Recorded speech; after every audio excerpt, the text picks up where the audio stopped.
Hello everyone and welcome to Press TV's Top 5.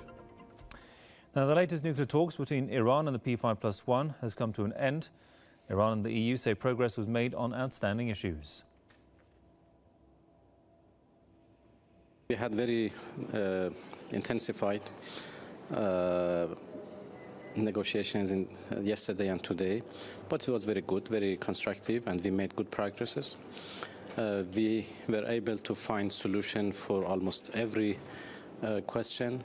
There is no difference now between the two sides, but the question is we have to take these solutions to the capitals for final confirmation.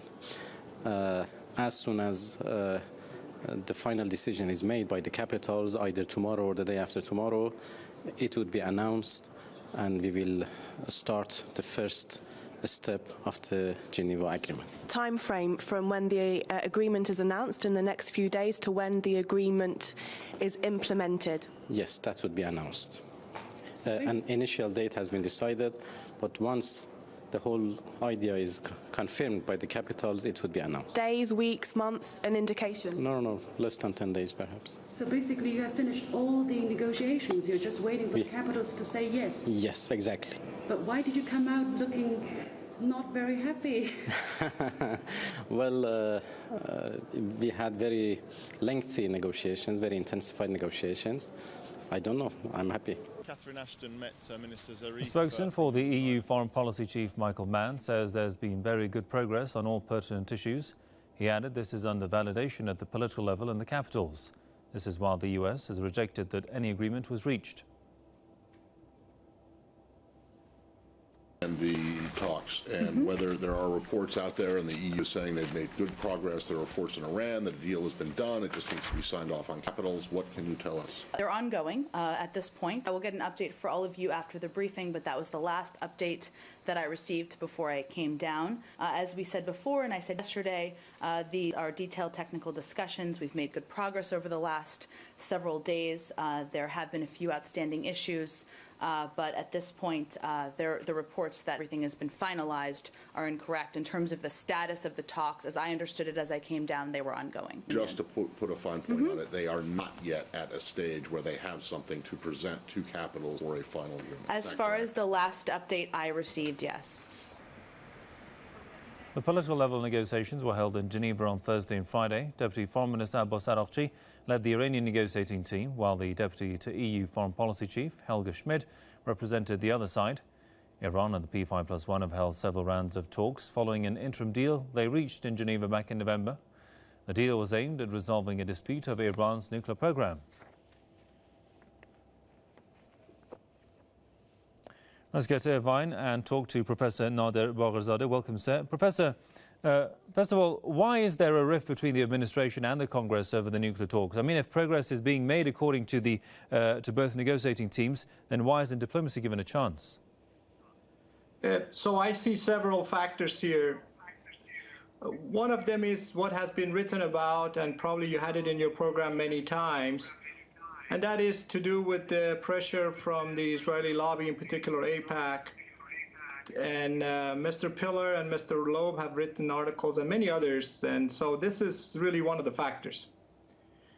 The other factor has to do with the fact that some of the Republicans really would like to see Mr. Obama's diplomacy fail, independent of the pressure from the outside, the lobby groups. You can see what they've done with the Obamacare and how much criticism Mr. Obama is getting regarding Afghanistan, Iraq, and to some extent Syria.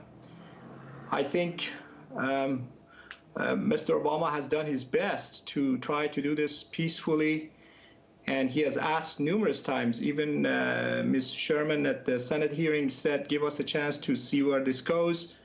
You can delay this sanction and then put it back on. Nothing is going to hurt anything, except this may provoke Tehran leadership not to proceed with this Geneva Agreement. So there are multiple issues, and it's one of those cases where the Democrats and Republicans are, to some extent, not all of them, of course, are collaborating. And as you know, 2/3 majority will make the veto bulletproof. Right now, there are 58 senators from last report.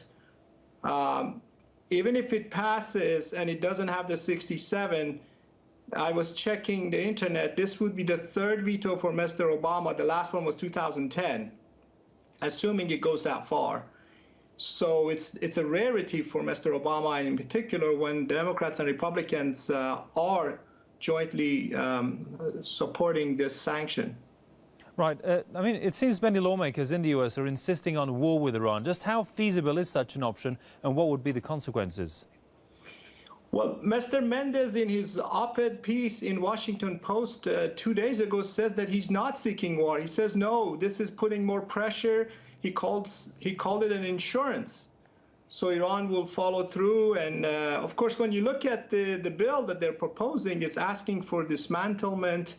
It requires Mr. Obama to certify that certain things under the bill are happening every 30 days. There are reports of an analysis of that, limiting testing of rockets up to 500 kilometers, or no more than that. It's just a lot of stuff that really will tangle up Mr. Obama's efforts. Some of the Republicans want to have a black eye, another black eye for Mr. Obama, added to all this other stuff that they're criticizing him for.